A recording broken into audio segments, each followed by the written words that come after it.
우리 하나님의 말씀 보시겠습니다.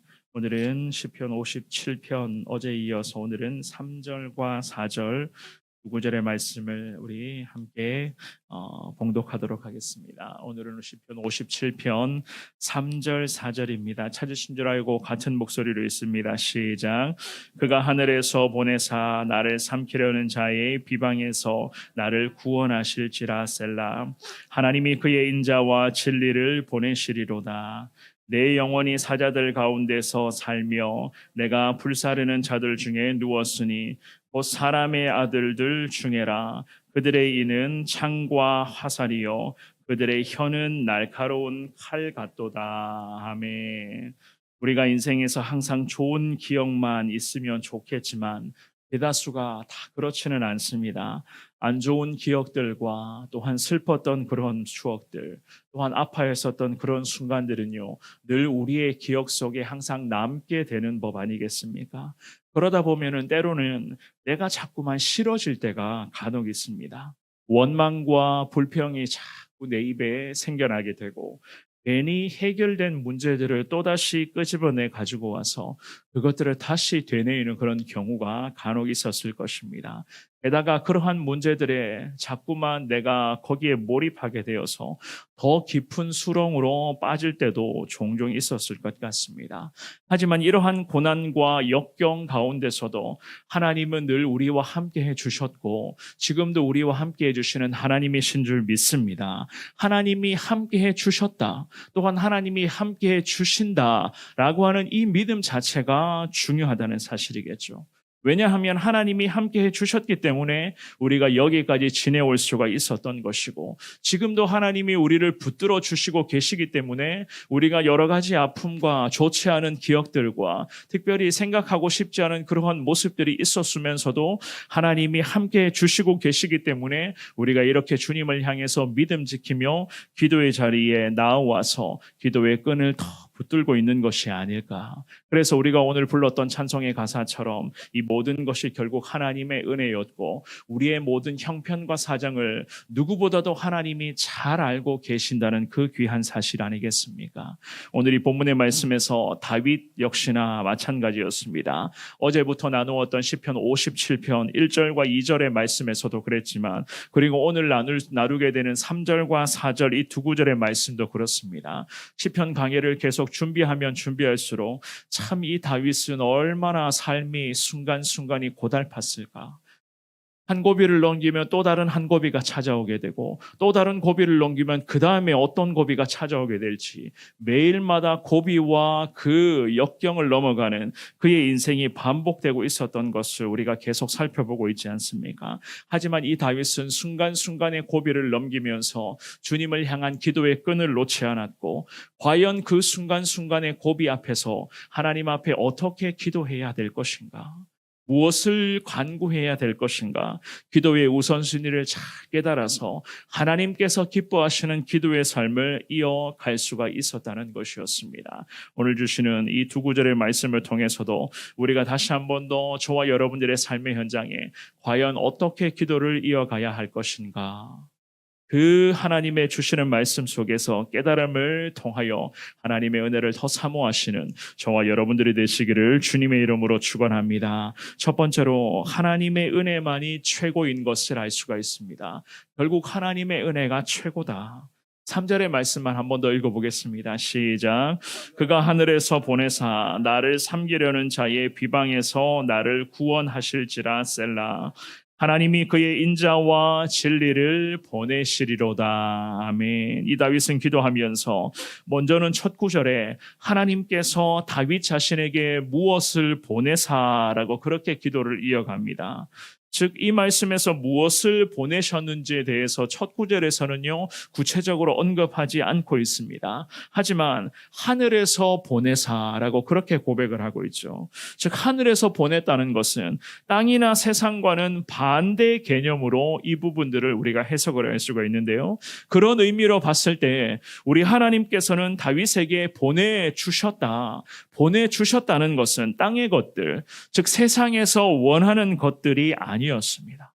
세상에서 필요한 것들이 아니었고 지금의 이 힘든 문제를 이겨낼 수 있는 세상적인 방법들을 하나님이 허락해 주신 것이 아니었습니다. 그 모든 것은 결국 하나님의 은혜였던 것이었어요. 하나님께서 지금 이 순간에도 다윗에게 함께 하셔서 은혜를 베풀어 주고 계신다. 그러한 말씀이었습니다. 하나님의 은혜로 말미암아 참 많은 어려움들이 있었지만 그 어려움들 속에서도 소망의 꽃을 피울 수가 있었던 다윗의 삶이 아니었습니까? 게다가 자기 자신을 그런 삼키려는 자의 비방에서 하나님이 구원해 주실 것이다 라고 이 3절의 중반부에서 그렇게 기도를 합니다.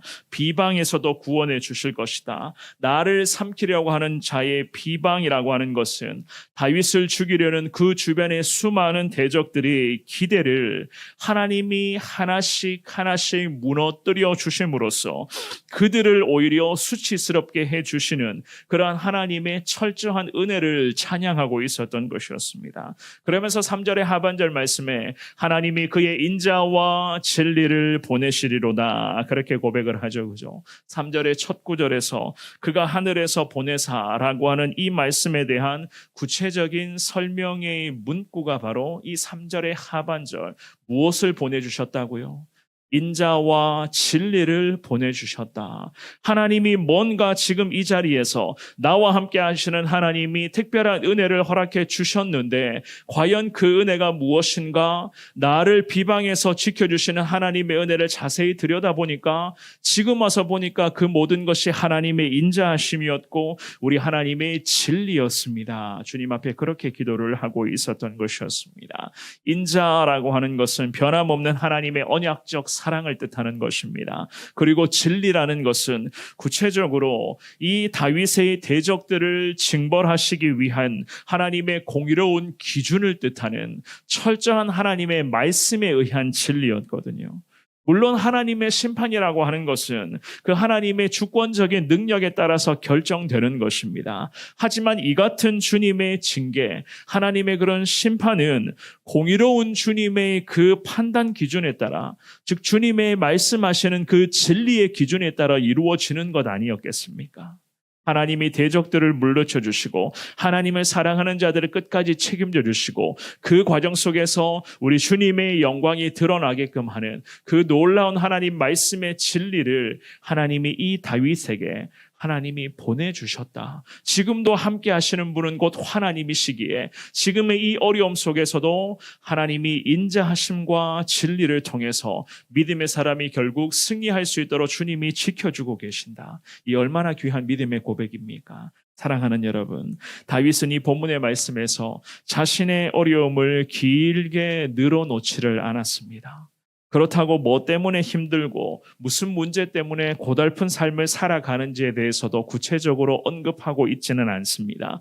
오히려 다윗은 주님께 피하며 부르짖는 기도자로 살아간다면 하나님이 여전히 함께 하실 것이고 순간순간 하나님이 그 상황 속에서 딱 맞는 은혜를 베풀어 주셔서 이 모든 어려움의 고기들을 매 순간 승리로 이끌어 가실 수 있도록 하나님을 함께 하신다는 그 믿음을 갖고 있었던 것이었습니다. 그래서 이 다윗은 참 많은 어려움들이 있었지만 오늘의 이 어려움 속에서도 기도하기를 인자와 진리를 보내주실 것을 주님 앞에 확신하며 기도할 수가 있었던 것 아니었겠습니까? 저나 여러분들도 마찬가지입니다. 늘 함께 하시는 하나님의 은혜, 오늘도 우리를 지켜주시는 분은 곧 하나님이신 것을 확신하시면서 그 하나님의 은혜가 내 인생에게는 결국 최선이고 최고다, 그리고 최상인 것이다 라는 이 믿음을 깨달으시면서 인자와 진리 가운데 오늘도 넉넉히 승리하시는 귀한 하루가 될 수 있기를 주님의 이름으로 축원합니다.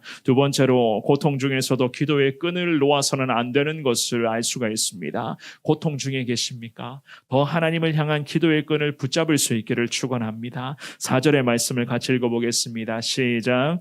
내 영혼이 사자들 가운데서 살며 내가 불사르는 자들 중에 누웠으니 곧 사람의 아들들 중에라. 그들의 이는 창과 화살이요 그들의 혀는 날카로운 칼 같도다. 아멘.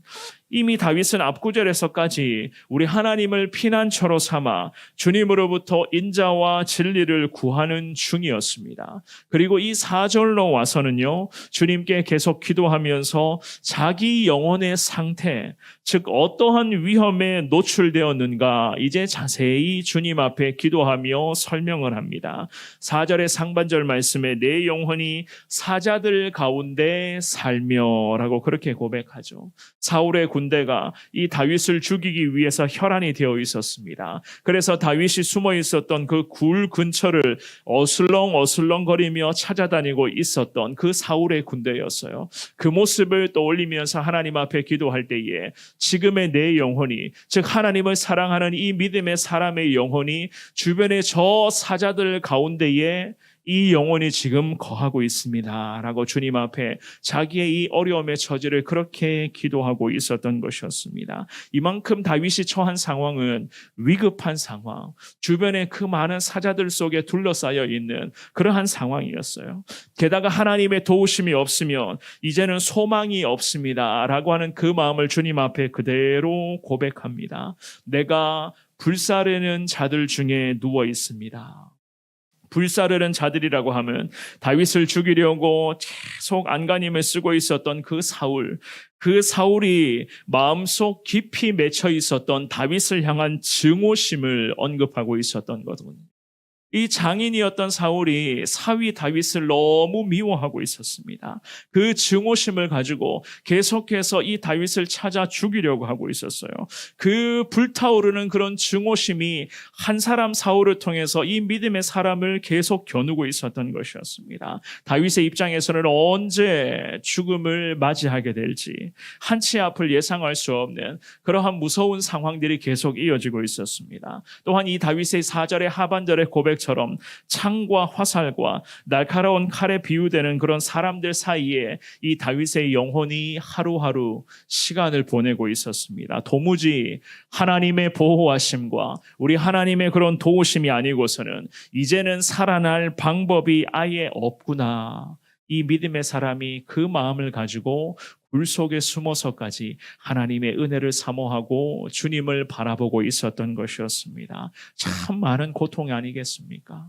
정말 끔찍한 고통이었지만 그럼에도 이 믿음의 사람 다윗은 하나님을 향해 기도의 끈을 놓지 않고 주님 앞에 자기가 지금 겪고 있는 이 어려움에 대해서 상세하게 기도하며 하나님과의 그런 깊은 기도를 통하여서 자기의 이 마음을, 이 처절하고도 고통스러운 이 마음을 주님 앞에 다 늘어놓으며 순간순간 함께 하시는 분은 곧 하나님 한 분이시다. 이 믿음을 가지고 이 어려움들을 극복하고자 발버둥치고 있었던 것이었습니다. 이 와중에도 하나님을 바라보고 있었던 이 믿음의 사람 다윗의 모습, 이러한 모습들이 지금의 시대의 믿음으로 살아가기를 원하는 저와 여러분들의 하나님을 향한 신앙의 모습이 될 수 있기를 주의 이름으로 축원합니다. 하나님이 택하신 백성들은 반드시 승리하게 되어 있어요.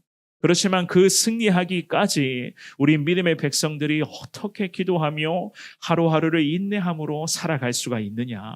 이것이 바로 승리의 관건이 되는 것 아니겠습니까? 왜냐하면 우리 하나님은 살아계신 하나님이세요. 그 살아계신 하나님이 반드시 우리를 승리의 길로 인도하여 주시는데 그 과정에서 우리가 더 하나님을 붙잡아야 된다.